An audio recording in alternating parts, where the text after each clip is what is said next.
Alors écoutez, c'est un moment de grand plaisir pour moi de présenter quelqu'un que je ne connaissais pas hier, qui s'appelle Erwan Larère et qui a commis ce petit chef-d'œuvre que je vous conseille vivement de lire, et vous allez comprendre à la fin des 20 minutes qui nous sont accordées les raisons pour lesquelles je pense qu'il est vraiment extrêmement intéressant et enrichissant de lire son bouquin. Alors, en observation liminaire, je dirais que le miracle d'un livre vient parfois de ce qui n'a pas été désiré. Je veux dire par là que le livre se construit parfois à rebours du désir de son auteur. Il se force une voix propre, il oblige en quelque sorte son auteur à écrire quelque chose.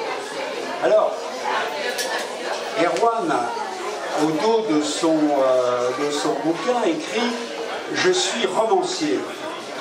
J'invente des histoires, des intrigues, des personnages et, je l'espère, une langue pour dire et questionner le monde et l'humain. Il m'est arrivé une mésaventure qui est une tuile pour le romancier qui partage ma vie.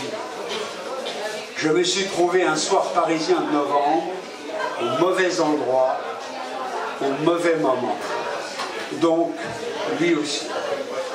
Et il faut se souvenir qu'il y a à peu près 2 ans et demi, c'était au mois de novembre 2015, dans la nuit du 13 au 14 novembre 2015, ce sont les attentats terroristes, dont le Bataclan, 130 morts, 90 morts au Bataclan, et au Bataclan, il y était. Je ne sais combien de blessés, peu importe, mais des centaines sans aucun doute, avec des séquelles pour les blessés qui continuent encore à ce jour et qui ont incité certaines personnes, dont Erwan, à écrire non pas forcément ce qui s'est passé, il va vous le préciser, mais ce qu'il a pu ressentir au travers de cette triste mésaventure. Alors, j'avais une première question à lui poser, c'était pourquoi avoir écrit ça alors qu'on est totalement, on est très loin des autres livres qu'il a écrits précédemment. Hein. On est dans un récit totalement différent, un récit hyper personnel, car on va y revenir, il livre des sentiments profonds, enfin des choses qui sont extrêmement importantes pour lui. Alors pourquoi avoir écrit ça? Bonjour, merci pour cette introduction. C'est un honneur d'être interrogé par quelqu'un qui parle aussi bien, et surtout qui est aussi élégant. Parce que je ne sais pas si vous avez remarqué, quand même, mon intervieweur est d'une rare élégance. Ça fait plaisir.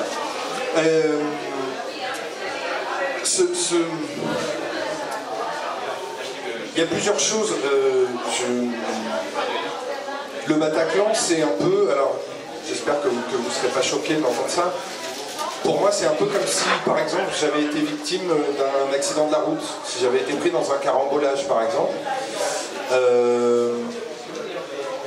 J'aurais jamais eu l'idée d'en faire un livre.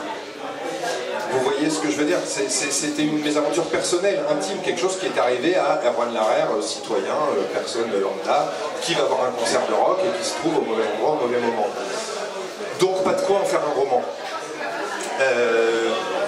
Et il se trouve que j'ai des amis autour de moi qui commençaient à me dire, mais puisque tu es écrivain, tu vas bien faire un livre, mais on a envie d'avoir ta voix, on a envie d'avoir ton écriture là-dessus, on a envie... Et moi j'étais là, non, pas du tout, et j'étais en train d'écrire un autre livre en plus. Donc effectivement, comme vous le disiez, cher ami, en préambule, le livre s'est imposé à moi. Mais après, c'est pas le tout qu'un livre s'impose à vous.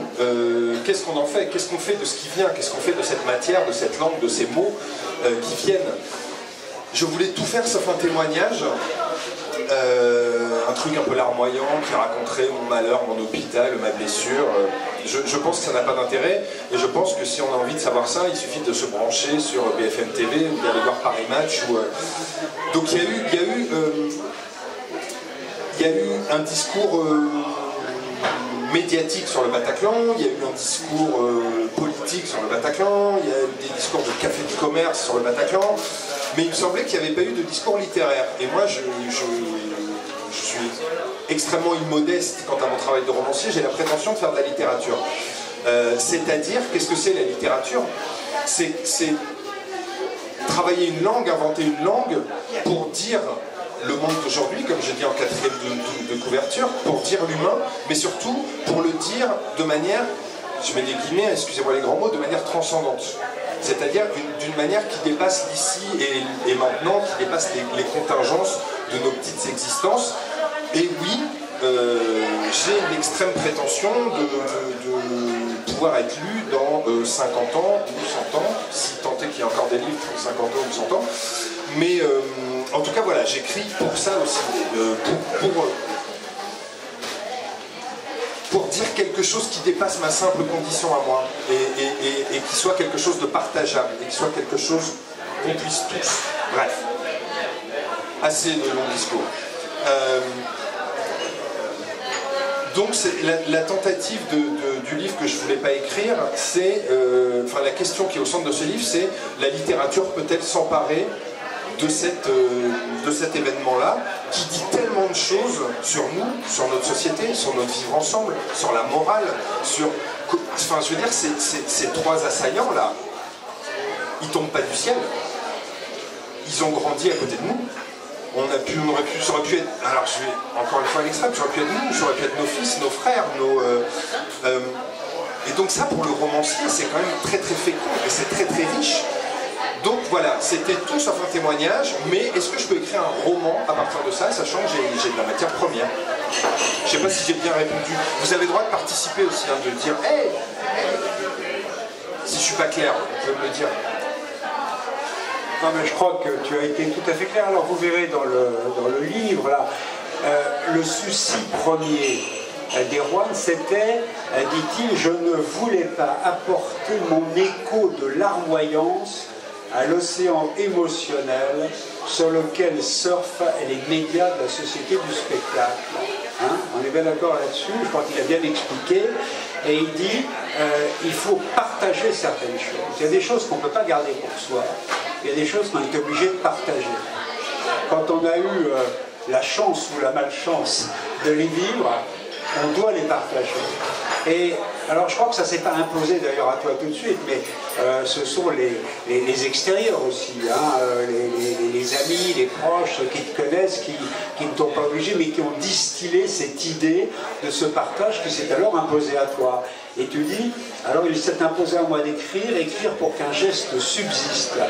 Pas parce que le public a le droit de savoir, ça c'est ce qu'il dit sur Paris Match ou BFM TV, hein, mais parce que l'histoire ne doit pas oublier, même si la littérature n'arrête pas les balles.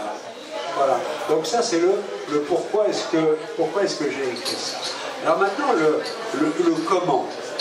Hein, on verrait que dans ce livre, il y a très peu de jeux, je crois qu'il n'y a même pas de jeu, il n'écrit pas à la première personne, mais peu. Hein. C'est écrit souvent à la deuxième ou à la troisième personne.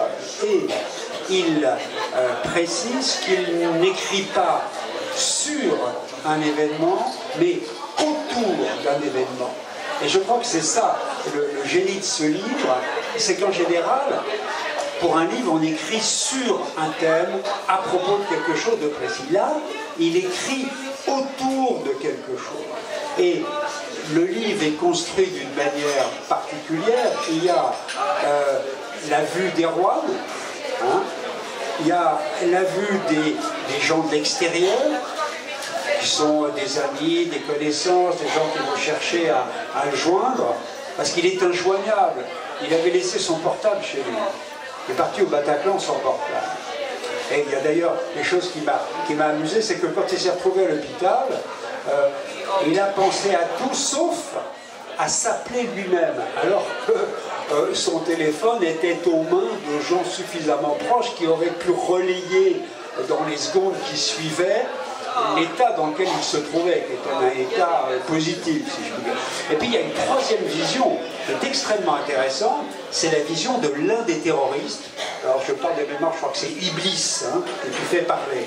Mais je ne connais pas les assaillants. En fait, comme c'est pas un témoignage et que je tiens ce livre pour un roman, j'ai inventé les assaillants. En fait, ceux qui ont attaqué le Bataclan, ils ne m'intéressent pas, ils intéressent les journalistes, mais moi, en romancier, ils ne m'intéressent pas. Ce qui m'intéresse, c'est le paradigme, c'est comment est-ce qu'à 25 ans, on peut décider de se suicider en faisant un carnage. C'est ça qui m'intéresse. C'est pas que le type, enfin, la vraie vie des vrais assaillants, je connais même pas leur prénom, j'aurais donné des faux prénoms. Et oui, je pense que le rôle du romancier, c'est de creuser ça. C'est de se dire, mais ce type, il est resté une demi-heure dans une voiture avec 4 potes, il avait des ceintures d'explosifs autour de lui, il savait qu'il allait mourir, qu'est-ce qui se passe pendant cette demi-heure? Ça, c'est romanesque. Est-ce qu'il a peur? Est-ce qu'il a envie de s'enfuir? Comment est-ce qu'il se retrouve là? Et c'est romanesque, et je pense que tout le monde s'interroge là-dessus. C'est pas, ça ne m'intéresse pas que moi, je pense que ça nous intéresse tous de se dire mais comment est-ce qu'on peut en arriver là? Et je pense que le romancier a quelque chose à dire là-dessus. Comme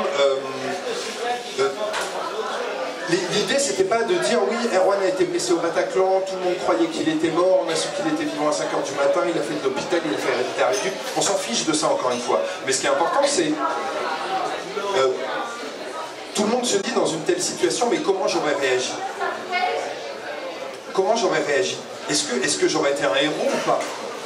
Et donc la question de l'héroïsme, je pense que ça nous parle à tous. Donc je parle de ça. La question du destin. Je vais voir des concerts de rock depuis extrêmement longtemps. Je suis jamais allé voir un concert de rock tout seul. Jamais de ma vie. C'est le seul concert de rock où je suis allé tout seul. Parce que j'ai des copains qui sont désistés. Ma copine de l'époque qui au dernier moment m'a dit ah ben non finalement j'y vais pas. Donc j'étais tout seul. Donc ça questionne le destin, c'est-à-dire la balle qui m'a touché, à 2 cm près j'étais émasculé, à 3 cm près j'avais plus de colonne vertébrale, et à 1 cm près c'était la fémorale, et donc je mourais d'hémorragie. Donc forcément ça questionne sur le destin. Et ça, chacun se pose ce genre de questions, quoi qu'il nous soit arrivé dans nos vies. Donc voilà, c'est partir de ce que j'ai vécu, de ce que j'ai ressenti, pour le partager, publier, c'est rendre public. Donc c'est pour le partager et pour créer du lien et pour qu'on s'interroge collectivement. Alors moi encore une fois c'est pas un bouquin de sociaux, hein, c'est un roman, mais qu'on s'interroge collectivement sur qu'est-ce que ça veut dire le Bataclan. Ça interroge le service public aussi, tout bêtement. Le service public de la santé, c'est-à-dire j'ai été pris en charge par des gens qui ont été incroyables de dévouement, qui étaient crevés, qui ont fait des nuits en plus, qui ont rogné sur leurs vacances, etc. pour nous soigner quoi, et qui avaient toujours le sourire, et qui étaient toujours là, et qui étaient... Donc est-ce qu'on veut vivre dans un monde où il y a du service public ou pas? Donc voilà, toutes ces questions, je les ai mis sous forme de roman, parce que pour moi, il y a un début, un milieu, une fin, il y a une intrigue, et effectivement, extrêmement important, comme tu l'as dit, j'ai demandé à une quinzaine de personnes de m'écrire un texte sur qu'est-ce que c'était pour vous, Erwan au Bataclan. Ce qui m'a permis, moi, de me décentrer du moi-je et du nombrilisme et du mes petits bobos, mes petits machins, et qui, je crois, ça permet au lecteur d'être avec moi allongé dans le sang et d'attendre la balle dans la tête qui ne viendra pas. Mais ça, c'est pareil pour un romancier. Comment est-ce qu'on écrit ça? Et comment est-ce qu'on invente une langue pour dire ça? C'est extrêmement excitant pour un romancier de se dire, bon, alors j'ai la manière larmoyante, alors oui, c'était horrible, j'ai souffert, machin. Et si je veux prendre du recul par la langue et en inventant une narration, comment je dis la balle dans la tête qui ne vient pas? Donc il y a Erwan couché sur le sol du Bataclan, hein, mais il y a donc cette vision de l'intime, mais il y a la vision de l'extime, de l'extérieur, avec mon père a fait un texte, mon frère a fait un texte, ma copine qui a attendu jusqu'à 5 h du matin en sachant pas si j'étais mort ou vivant a fait un texte. Et donc je crois que ça permet une circulation entre le personnel et le collectif, entre l'intime et l'extime. Ça permet aussi, des lecteurs m'ont dit, un peu de respirer, parce qu'il y a certains passages un petit peu pressants.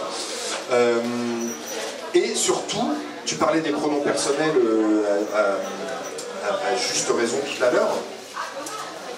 Il y a du je, il y a du tu, il y a du il, et tout ça c'est nous, ça forme nous en fait. Je, tu, c'est nous. Et donc, le fil rouge de ce livre, c'est ça, c'est comment, en partant de cette expérience personnelle, on peut parler de nous tous. Donc des fois, je vais m'arrêter comme ça et je vais pas non, je plaisante. Non, mais je crois que on peut pas être romancier sans essayer d'être généreux, quoi. Il y a des livres qui sont étriqués, qui sont autocentrés, où on étouffe et donc j'ai essayé de faire le contraire de ça, c'est-à-dire quelque chose qui soit ouvert sur l'extérieur, qui soit, je l'espère, aussi léger parfois et un peu amusant, parce que je me moque de moi-même aussi dans certains passages.